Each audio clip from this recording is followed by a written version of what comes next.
Assalamualaikum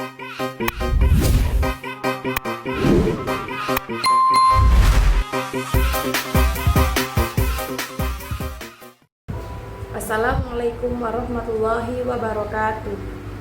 Baiklah, langsung saja. Pada kali ini saya ingin membuat video pembelajaran untuk memenuhi ujian UAS pengembangan kurikulum PAI.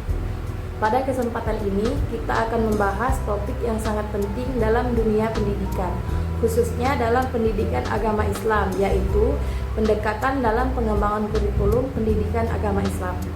Mengapa penting bagi kita memahami berbagai pendekatan ini?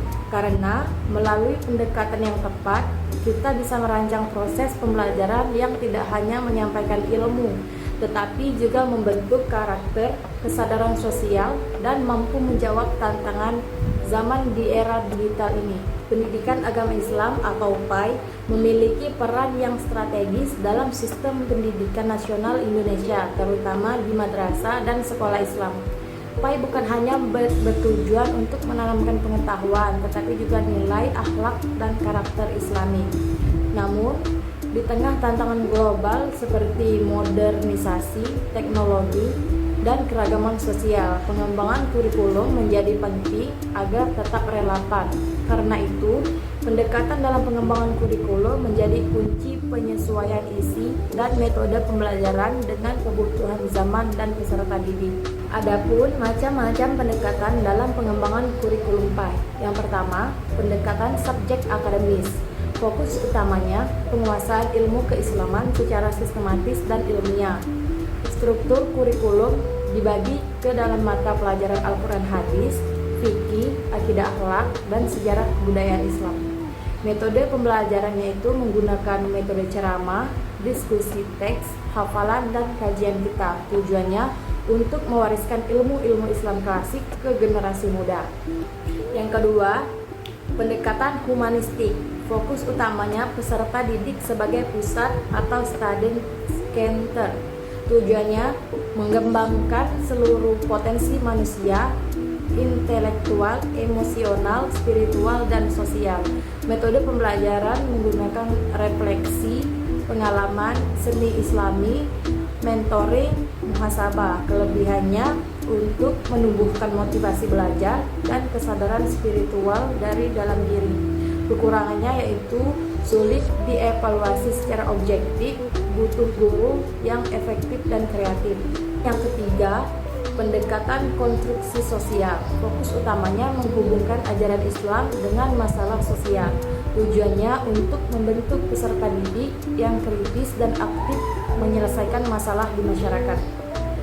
Metode yang digunakan service learning, proyek sosial, debat isu aktual, kampanye dakwah sosial. Kelebihannya untuk membentuk pribadi muslim yang relevan dan kehidupan nyata. Kemudian kekurangannya itu rentan mengabaikan aspek teologis dan dogmatis, sulit distandarisasi. Dan yang keempat, pendekatan teknologis. Fokus utamanya efisiensi dan efektivitas pembelajaran melalui media dan teknologi. Menggunakan metode learning, platform, pembelajaran digital, aplikasi Al-Quran interaktif, blended learning. Kelebihannya agar luas, mudah diukur, sesuai dengan gaya belajar generasi digital. Kekurangannya itu kurang menyentuh aspek emosional dan spiritual secara mendalam, tergantung infrastruktur. Selanjutnya, integrasi pendekatan. Setiap pendekatan punya keunggulan dan kelemahan, maka strategi terbaik adalah mengintegrasikan pendekatan-pendekatan tersebut. Berbasis nilai inti Islam, semua pendekatan tetap mengacu pada nilai-nilai dasar keislaman, berbasis proyek dan kolaborasi, meningkatkan pengalaman otentik dan kemampuan lintas disiplin. Selanjutnya, kesimpulan dari penjelasan saya. Pengembangan kurikulum PAI yang baik adalah kurikulum yang komprehensif, kontekstual, dan berorientasi masa depan, serta mengintegrasikan aspek pengetahuan, sikap, keterampilan, dan teknologi. Keempat pendekatan yang dibahas akademis, humanistik, rekonstruksi sosial, dan teknologis harus diterapkan secara bijak dan konteks.